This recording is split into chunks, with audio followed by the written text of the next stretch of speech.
세 번째 이슈 볼까요? 네.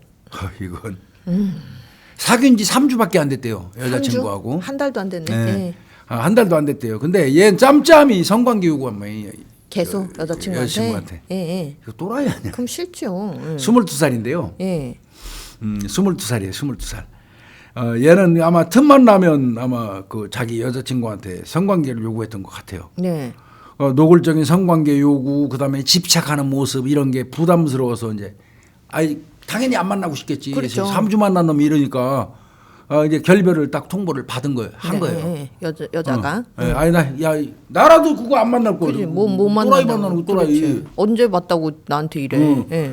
그런데 집 근처로 찾아가고 불러냈어요. 아, 예. 그걸 죽여버렸잖아요. 야, 또 그러니까 두 사람이 사귀고 나서 불과 19일 만에 죽였어요.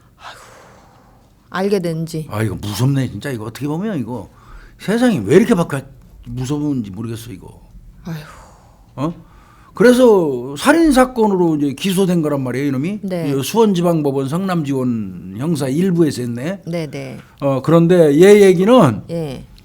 요놈을 이제 이 건에서 경찰 수사당국에서 할 때는 자료를 전부 찾았을 거 아니야. 네. 이 내용 보면 요놈 거의 계획범죄 비슷해요. 예.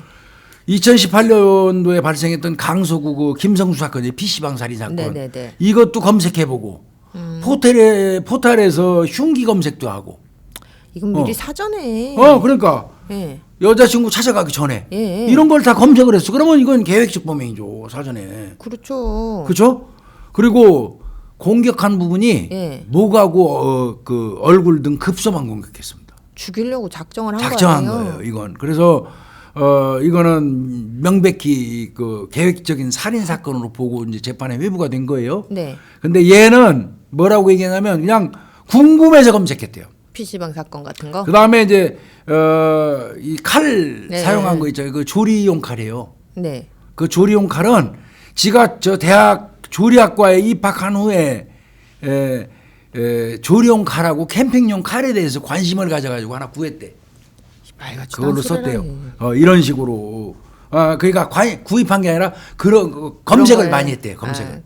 관심이 있어서 예. 자기 조리학과여가지고. 네. 그렇게 했다는 건데 지금 무기징역 부행했거든요. 검찰은. 네.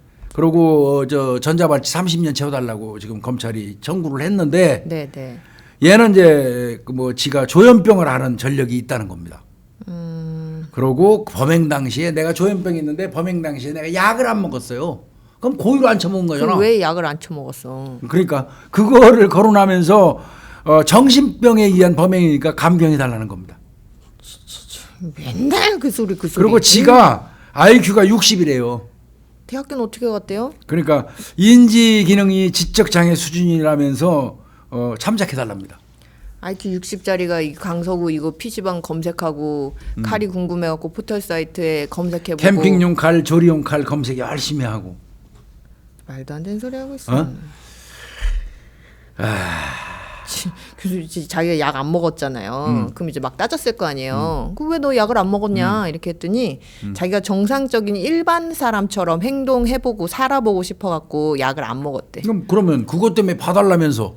그러니까요. 약을 안 먹어서 내가 뺑 갔으니까 좀 봐주세요 그 소리잖아 지금. 이게 앞뒤가 안 맞는 게 말이 앞뒤가 안 맞아. 앞뒤가. 약을 안 먹으면 정상인처럼 행동할 수 있다는 거 아니에요. 그렇잖아. 그래서 자기가 안 먹었다며. 그러니까. 근데 왜 약을 안 먹고 정상인처럼 행동 안 하고 사람을 죽였냐고요. 이게 어떻게 보면 형법에서 얘기하는 원인에 있어서 자유로운 행위. 네. 술 처먹고 일부러 술 처먹고 범행하는 거하고 비슷해 이게. 맞아요. 일부러 안 먹고. 일부러 약 안 처먹고 뺑 가가지고 내가 범죄했다는 거 그랬다. 아니야. 이거 어떻게 보면 그거 비슷한 건데 별 희한한 논리로 감형을 요구하고 있네요.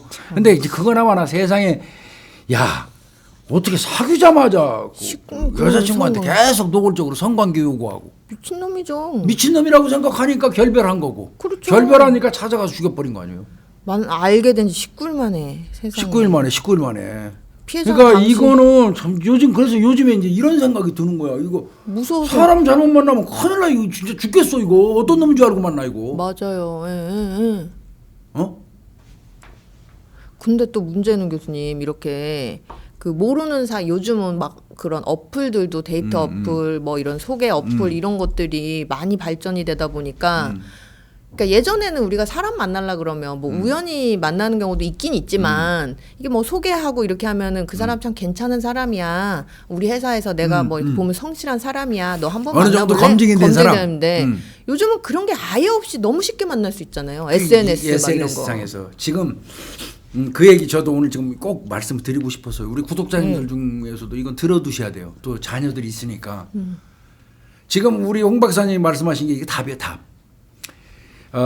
그 전에 대인 관계는 SNS가 이렇게 너무 온라인이 일반화되기 없으니까. 이전에는 주변에 있는 사람을 통해서 건너를 통해서 맞아요. 사람을 소개받거나 그 사람의 세평을 들었어요. 그렇죠. 그거는 일정 부분 검증이 된 거예요, 사회에서. 그렇죠. 그죠? 그들이 속해 있는 무리 속에서 봤을 한 때. 사람의 어떤 그 인격 그 품평이 이루어진 거예요. 그렇죠. 어느 정도 검증이. 예. 그래서 그 사람의 성격은 뭐 급하고 그런 건 있는데 사람 진짜 뭐 진실대라든지 이렇게 장단점을 그 담담하게 말할 수 있는 그런 상황 속에서 사람을 만났어요. 맞아요. 이렇게 우리 사회가. 예. 근데 지금은 SNS상에서 정말 가볍게 만나요. 아예 모르는. 띡 들어가서 띡띡띡 하다가 어디 사세요? 어디 사합니다. 가깝네. 차 한잔 할까요? 사진만 오케이. 보고. 그냥 사진만 보고. 그거요. 아주 가볍게 만난 거에 대한 대가가 이렇게 치러지는 거예요. 맞아요. 이거 어떤 사람인지 모르잖아요. 이게 지금 그 굉장히 우리 사회가 이 부분과 관련돼서 살인 사건 계속 날 거예요. 저는 맞아요. 이런 불행하지만 식으로. 그렇게 예측해요. 이런 방식으로. 이런 방식으로. 이거 SNS 상에서 정말 검증 없이 사람 만나는 거 이거 정말 경계해야 돼요. 맞아요. 아니 생각해보면 교수님 이렇게 예전에 또 검증이 돼도 남녀 사이에서는 또 어떻게 달라질지 몰라서 아무리 이렇게 겉으로 보고 검증되고 해도 뭐 그럼, 문제가 그럼, 생기는데 그럼. 이렇게 아무것도 모르는 사람을 뭘 보고 어떻게 만나냔 이거 말이에요. 정말 좀 신중하게 생각해 봐야 돼요. 그리고 처음 만났을 때는 다 멀쩡하게 해요. 그렇잖아요. 그러면 근데 내가 이 사람이 저 이 뒤에 깔린 백그라운드를 전혀 모르는데 처음 만났을 때야 뭐 한심 살려고 그렇지. 어떻게 그러면 그것만 보고 하다가 이 놈이 어떤 미친 놈인지 나쁜 놈인지 여자도 그래요. 여자도 네, 뭐 여자도요. 꽃뱀인지 뭔지 네. 어떻게 알아요 그거. 맞아요. 그래서 SNS상에서 정말 편리하게 가볍게 만나는 만남은 그건 정말 신중하게 생각해야 돼요. 조심하셔야 돼요. 맞아요. 그건 좀 생각 많이 해봐야 됩니다. 많이. 맞아요. 요즘 젊은 친구들 특히 그거 많이 생각해 봐야 돼요. 그리고 SNS상에 나와 있는 그 프로필 다 가짜일 수도 있어요. 맞아요. 네? 그거 믿으면 안 될 것 같아요. 그래서 클레어법 자꾸 이제 영국의 클레어법 자꾸 네. 얘기하게 되는데 클레어법이 사실 어떤 면에서 보면 과다해요. 조금 많이 방어적이죠. 뭐 미리 내가 사전에. 사귀는 남자가 있는데 예. 내가 그 사람 알아보고 싶으면은 가. 범죄격이네. 얼마 동안 예, 내가 사귀고 있다는 거 일정 기간이 있대요. 예. 사귄다는 그 근거만 들이대고 경찰서 가. 이 사람 전과 조회 좀 해주세요. 그럼 전과 조회 경찰이 타타타타하게 다 해줘. 이 새끼 가정 폭력 무슨 폭력 많아 알려주고 거기서 더 나아가서 조언도 안 돼요. 이런 놈하고 만나면 안 돼. 헤어지는 게 게, 좋아. 예. 이건 경찰이 할 수 있는 얘기는 사실 아니고. 그렇죠. 사적인 관계에 사적인 대해서. 그런데 그럼에도 불구하고 영국 경찰은 그게 한대요. 클레어법에서. 그러니까 여자 가정 폭력 행사하고 그 약한 여자한테. 사람들 때리고 하는 놈들은 사람도 못 만나게 만드는 법이에요. 그게 그렇죠. 아예 능동적으로. 사전에 차단하고. 차단해요. 넌 혼자 살아라는 얘기예요. 어떤 면에서 무지하게 냉정하고 무서운 법이에요. 그렇죠. 클레어법이. 사실은 사적인 영역에 공권력이 많이 개입되는 영역. 너무 말이 안 되는 거죠. 그렇죠. 이놈이 이러이러 전과가 있습니다 하고 알려주면 그걸로 땡인데 더 나아가서 이런 놈 만나면 안 돼 하고 얘기할 수 있으니까 공권력이. 그렇죠. 그 근거가 뭐냐면 경찰관이 순찰 돌다가 공원에서 쭈그리고 앉아있는데 보니까 저 새끼 상습적으로 가정 폭력 행사하고 못된 짓 하는 놈이 어떤 입장한 아가씨하고 지금 데이트하고 있어. 그럼 경찰이 살짝 불러요. 아가씨. 일로 와보라고. 너 아냐 쟤?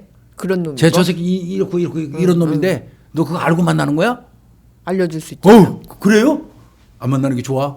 이게 적극적으로 능동적으로 그것까지 경찰이 앞장서서 말해주면서 이 하나의 개인 문제 있는 개인을 완전히 박살내버리는 법이거든 이게 클레어법이. 그렇죠. 혼자 살게 만드는 법이에요. 외톨이 시키는. 그렇죠. 따돌림 시키는 법이에요. 어떤 면에서. 그래서 클레어법이 이제 위법 요소는 진짜 솔직히 많아요.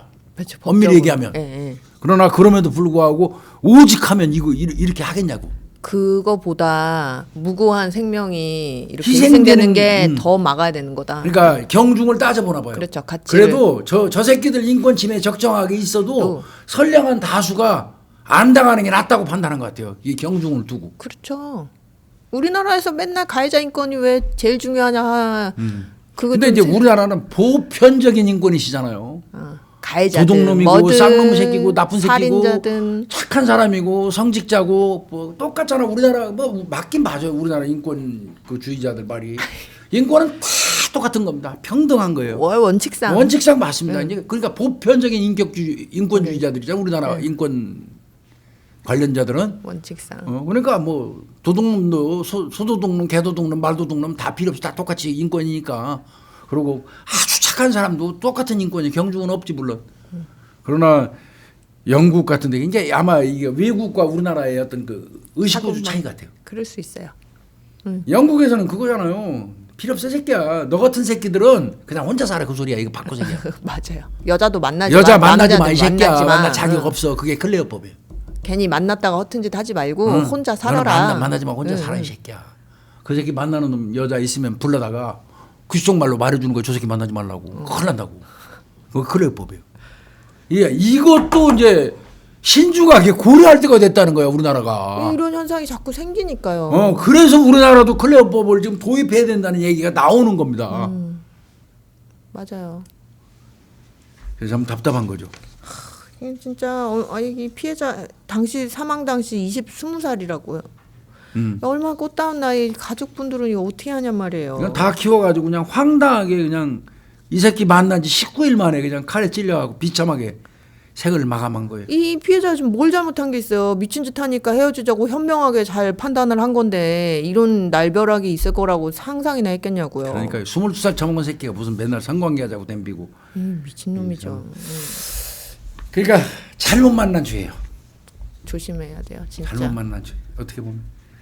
SNS를 통해서 사람 만나는 거 그냥 적어도 나는 모르겠어요. 그냥 우리 구독자님들 자녀분들이라도 이거는 그냥 절대 못 하겠으면 좋겠어. 맞아요. 그리고 만에 하나 만났다고 해도 그 사람이 좀 어떤 사람인지 확신을 가질 때까지는 나 뭐 우리 집, 안 나 알려줘야 신상 이런 거는 조금 조심을 하는 게 좀 그럼요. 좋지 않을까. 그리고 SNS로 만났어도 일정한 시간이 흐르고 나름대로 조금씩 해서 어느 정도 신뢰가 검증이 쌓이고, 돼버리면 네. 그런 또 좋은 관계가 유지될 수 있죠. 그렇죠. 그러나 이제 그런 그 확신할 수 있는 확신하고 신뢰할 수 있는 관계가 성립되기 이전까지는 맞아요. 우리 가족 관계, 우리 집, 내가 기거하는 장소, 내 회사 네. 이런 거를 정단하고 구체적으로 알려주지 말라는 거죠. 맞아요. 그다음에 저 이 얘기 꼭 하고 싶어요. SNS에다가 직장 사진 올리고 하는 거.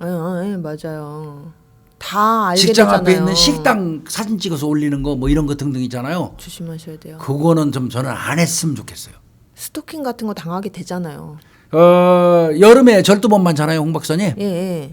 그 아파트 털리잖아요. 예. 그 털리는 케이스가 뭔지 아세요? 놀러 가가지고 해외에서 사진 찍어서 막 올려. 나 해외다. 나 지금 네. 뭐 집에 없다. 집에 없다. 선셋 뭐 하고 올려. 그럼 바꿔서 얘기하면 그 집 비었다는 거 아니야? 그렇죠. 그 사람을 알고 있는 도둑놈이 이 사람 지금 해외에 있어. 뭐 19일 날 출국한대. 이제 입국한대. 다 써놓잖아요. 텅텅 다 써놨잖아 거기. 응. 아니 제가 그거 현직 직원들한테 많이 들었어요. 진짜. 그거 보고 밤 놓고 들어가서 라면 끓여 먹고 이틀씩 주무시면서 그 집에서 대판 다 치고 요리해 먹고 싹 털어간다는 거예요. 그렇죠. 맞아요. 이미 확실하게 사람 입국 가는 날짜가 19일이니까 아직 멀었잖아. 그러니까 며칠 거기서 놀고 그 안에서 포커도 하고 그런데. 얼마 끔찍해요. 그러니까 이거 SNS 상에다가 여행 가가지고 막 언제 입국하고 지금 해외 어디 나와 있고 막 이거 열심히 올리는 거 굉장히 위험한 일이에요. 맞아요. 아니 적어도 나가서 사진 찍어서 올릴 수는 근데 내 생각 같아서는 네. 여행 끝나고 와서 올리는 게 좋을 것 그러니까 같아요. 나중에 하면 되잖아요. 여행 나중에 즐기고. 여행은 여행 가서 그냥 즐기시고 즐기고. 거기서 열심히 이거 해가지고 올리지 말고 맞아요. 사진 잘 찍어놓고 동영상 잘 찍어놨다가 여행 끝나고 와서 올리는 게 좋을 것 같아요. 맞아요. 거기까지 좋은 데 가가지고 계속 핸드폰만 보고 있냐고요. 저 실시간으로 올리니까 도둑놈들이야 입국 날짜까지 알고 아주 여유 있게 그 집에서 놀잖아. 그러니까요. 에휴, 그런 거 굉장히 많대요. 그거 조심해야 됩니다. SNS가 교수님 참 장단점이 많아요. 맞아요? 저는 뭐 개인적으로 저는 SNS 안 하거든요, 교수님. 굳이 왜 이거를 해야 될까 이 생각이 드는데 또 뭐 그걸로 뭐 위안을 얻거나 뭐 하는 사람들도 있긴 있으니까. 근데 어쨌든 이게 우리 사회에 없던 현상이 생기면서 이게 범죄랑 연관돼서 신종 어떤 좀 현상이 생기니까 이게 참 문제라고 생각이 들어요. 그래요. 그리고 SNS에 들어가가지고 나라는 존재를 알리는 순간 어찌됐건 생뚱맞은 사람을 타겟팅하지는 않거든요. 맞아요. 거기에 그 이미 진입한 내가 대상이 될 가능성이 더 높습니다. 맞아요. 그거를 내가 내 스스로 내 정보를 다 이렇게 SNS 세계 속에 내가 일원으로 참가를 하는 순간 그 안에서 범행하는 놈이 있다면 그 놈이 아무래도 그 안에서 고르는데 편하겠죠. 그렇죠. 생뚱맞은 나를 찾아 나오고 밖으로 나오진 않겠죠. 그렇죠. SNS 하지 말라는 뜻은 아니에요. 아니고. 그러나 많이 주의하면서 맞아요. 좀 가리고 특히 신상이 알려질 수 있는 일체 행위는 안 하는 게 좋다. 맞습니다. 네. 그렇게 말씀드리고 싶어요. 야, 오늘 뭐 이슈 한 3건은 요 정도에서 마치죠. 네. 수고했습니다. 감사합니다.